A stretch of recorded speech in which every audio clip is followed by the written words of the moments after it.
Hi, I'm Evan, and I've spent most of my life pretending to hear things I couldn't. Partial hearing loss isn't something you'd notice right away. I can hold conversations, but certain frequencies just disappear, like they were never there. You're just not paying attention again. Those words from my mom, Rachel, still ring in my ears clearer than actual sounds sometimes. She's standing in our kitchen, hands on her hips, doing that thing where she talks extra loud like volume was ever the problem. He's doing it for attention, Rachel. Just ignore it. That's my dad, James, always backing her up. They're quite the team when it comes to making me feel like I'm crazy. Have you tried actually listening when people talk to you? This selective hearing thing is getting old. I am listening. Sometimes the words get muffled. There you go again with the excuses. Your father and I don't have any hearing problems. It's not genetic. Thank God for my Aunt Sarah. She's Mom's sister, but couldn't be more different. I remember when she first noticed something was off during my 10th birthday party. Evan, sweetie, why don't you come sit closer to everyone? I can hear better that way. She didn't dismiss it like my parents. Instead, she started paying attention, noticing patterns. You need to stop enabling his behavior, Sarah. He's perfectly fine when he wants to be. My best friend Marcus gets it too. We met in college, and he picked up on my lip-reading habit right away. Dude, why don't you just tell them to get you checked out? They won't listen. They never do. That's messed up, man. Working at Memorial Hospital as a medical records specialist isn't exactly what I dreamed of doing, but it's quiet. Well, as quiet as my world usually is. Plus, it gives me access to something I've been curious about for years. Hey, Marcus, look at this. I found my old pediatric records. For real? What do they say? I don't know yet, but something feels off, all these referral notes. You okay, Evan? These dates, there are so many missed appointments, specialist referrals that were never followed up. Your parents knew? According to this, they knew everything. There's a whole trail of documented concerns about my hearing from when I was just a kid. That's heavy, man. What are you gonna do? I stare at the stack of papers in front of me, years of medical history laying out a pattern I always suspected but could never prove. I'm gonna find out exactly what they've been hiding all these years. I got your back, bro. Whatever you need. The records in my hands feel heavy with possibility. All those years of being told I was making things up, seeking attention, being difficult. The truth was here all along, buried in medical files and appointment notes. And now, finally, I have proof. The records trembled in my hands as I dug deeper into the files. Each page revealed another layer of deliberate negligence. Look at these notes from when I was 4, Marcus. Dr. Chen specifically wrote urgent need for early intervention in big red letters. Wait, hold up. Is that the same Dr. Chen who's still working here? The one on the 3rd floor? Yeah, I think I need to talk to her. Walking into Dr. Chen's office felt like stepping back in time. She hadn't changed much. Same kind eyes, same gentle demeanor. Evan, my goodness, you've grown. What brings you here? I found my old medical records, Dr. Chen. I need to understand what happened. Her face fell as she looked at the papers I handed her. I remember your case very clearly. I fought so hard to get you the help you needed. Your parents, they were very resistant. How bad was it really? I documented everything. Look here, 15 missed specialist appointments in 2 years. I kept referring you to audiologists, speech therapists, even suggested a cochlear implant evaluation. Your parents refused everything. But why? They insisted nothing was wrong, said they didn't want to label you. I even called child services once, but your parents were too good at explaining things away. Marcus leaned forward, pointing at another name in the files. Who's Lisa? There's like pages of notes from her. Lisa Thompson, your speech therapist for the brief time your parents allowed it. She was very concerned. Actually, she still works at the Children's Center downtown. I found Lisa during her lunch break. The moment she saw me, recognition flickered across her face. Little Evan? Oh, my heart. I've thought about you so many times over the years. She pulled out her own records, detailed notes she'd kept even after my parents stopped bringing me to sessions. Your mother would get so angry when I suggested hearing aids. She'd say things like, "Stop trying to make my son defective," right in front of you. I documented every incident, every refused treatment, every canceled appointment. Why did they do this to me? Pride, mostly. Your parents were more concerned about appearances than your actual well-being. They didn't want a disabled child. Marcus was scrolling through his phone, putting dates together. Dude, Check this out. While they were refusing your treatments, they were posting on social media about being advocate parents and supporting children with disabilities. Total fraud. Classic narcissistic behavior, Lisa sighed. They wanted the praise without doing the work.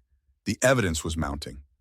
A paper trail of neglect spanning years, multiple medical professionals who remembered their behavior, documented instances of them actively working against my healthcare needs. What you have here, Lisa said, handing me her notes, is more than enough to expose what they did.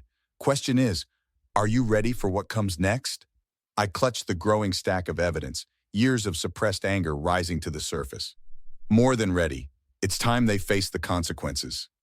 The annual family barbecue at Aunt Sarah's house seemed like the perfect battlefield. Everyone was there, cousins, grandparents, family, friends. Marcus stood by my side as I walked in with my folder of evidence. You've got this, man. Want me to start recording? Yeah, they're not going to twist this one around. My parents were holding court near the grill, playing their usual perfect family routine. Oh, there's my boy, Evan, honey. Come tell everyone about your promotion. Actually, Mom, I'd rather talk about these medical records I found. The color drained from both their faces. Aunt Sarah moved closer, sensing the tension. What's this about medical records? Ask them why they ignored 15 specialist referrals for my hearing. Ask them why they canceled every audiology appointment.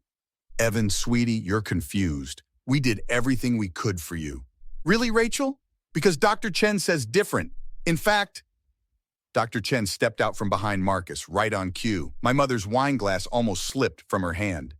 Mrs. Walker, Mr. Walker, remember all those conversations we had about early intervention? The ones you conveniently forgot about? This is ridiculous. We're not doing this here. Why not, Dad?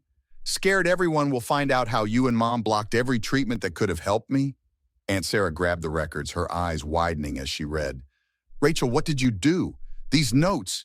You told me you were getting him help. It wasn't that simple, Sarah. We didn't want him stigmatized. No, you didn't want a less than perfect kid. Lisa Thompson kept notes too. Remember her? The speech therapist you screamed at? My father stepped forward, trying to grab the papers. Son, you're making a scene. We can discuss this privately. Like how you privately decided to ignore my disability? Let's read some highlights for everyone. Here's a good one. Parents refuse hearing aids, stating child is being dramatic for attention. Relatives gathered closer, murmuring in shock. My cousin Amy started crying. Here's my favorite part, Marcus chimed in, holding up his phone. Their social media posts about being disability advocates while actively denying their son treatment. We were protecting you. From what, Mom? From having a normal life? From being able to hear properly? Grandma Rose stepped forward, her voice shaking. I always wondered why you wouldn't let me come to his doctor appointments. Now I know why. Rose, please, we can explain. Save it, Aunt Sarah snapped. The evidence is right here. You neglected your child's medical needs for years. My parents tried their usual tactics, tears, explanations, guilt trips, but this time they had no power. Marcus kept recording as they spiraled, their carefully crafted image crumbling in real time. We're your parents, Evan. Everything we did was for your own good. No, everything you did was for yourselves, and now everyone knows exactly who you are. The family gathering had turned into a tribunal, with years of hidden truth finally seeing daylight. My parents stood alone, their web of lies unraveling thread by thread. Dr. Chen's testimony to the medical board was brutal in its precision. The hearing room fell silent as she laid out 20 years of documented neglect. The consistent pattern of refused treatments has resulted in permanent, irreversible damage to the patient's hearing capabilities. My parents sat across the room, their lawyer frantically whispering to them. Aunt Sarah squeezed my hand. The parents actively prevented standard interventions that could have significantly improved their child's quality of life. 3 weeks later, the letters started arriving. Their country club membership revoked. Their positions on charity boards terminated. Their carefully curated social circle disintegrating. They're playing the victim on social media again, Marcus showed me his phone. Check out your mom's post. Heartbroken parents devastated by ungrateful son's false accusations. Wow, still can't take responsibility. Grandma Rose moved in with Aunt Sarah, refusing to speak to them. Cousin Amy canceled their standing Sunday dinners. You need to see this, Evan. Lisa handed me a letter. The Children's Center is starting a support program for adults who experience medical neglect. They want you to speak. Maybe it's time other people heard this story. The doorbell rang at my new apartment. My parents stood there, looking smaller somehow. Evan, please, we've lost everything. We're sorry. Sorry you got caught, you mean? We were wrong. We know that now. Please let us try to make it right. Make it right? I can't get those years back. I can't reverse the damage. We're your parents. You can't just throw us away. Like you threw away every chance to help me, every specialist appointment, every treatment option. Marcus appeared behind me, arms crossed. Think you both need to leave. This isn't over, Evan. We're family. No, family doesn't do what you did. Family doesn't choose pride over their child's health. At the Children's Center the next day, surrounded by people who understood, who had similar stories, I finally felt heard. Starting today, I addressed the group. We're building a new support system, one that actually supports. Aunt Sarah and Marcus sat in the front row, beaming. Dr. Chen and Lisa stood at the back, nodding encouragingly. Sometimes the family you choose is better than the family you're born into. My phone buzzed. Another desperate message from my parents. Delete. You okay? Marcus asked after the meeting. Yeah, for the first time, I really am. Your parents were asking about you at the hospital. They can keep asking. I'm done listening to their excuses. Aunt Sarah wrapped me in a hug. Proud of you, kiddo. Now about getting you those hearing aids you always deserved. Already scheduled the appointment. No more letting others decide what I need. The irony wasn't lost on me. In losing my parents, I finally found my voice. Sometimes healing means walking away from the people who hurt you, even if they share your blood. What would you do if you discovered your parents had deliberately prevented you from getting medical treatment as a child? Would you expose them publicly like Evan did, or handle it privately? How far would you go to get justice? Remember that medical neglect can have lifelong consequences. Evan's story shows how family betrayal can hide behind a mask of protection. If this story resonated with you, support our channel by hitting like and subscribe for more compelling stories of justice and accountability. Share your thoughts in the comments. Have you ever had to choose between family loyalty and your own well-being? Check out our other videos exploring complex family dynamics and the journey to healing.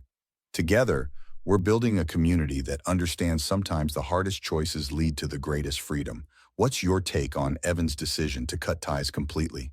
Let me know in the comments below.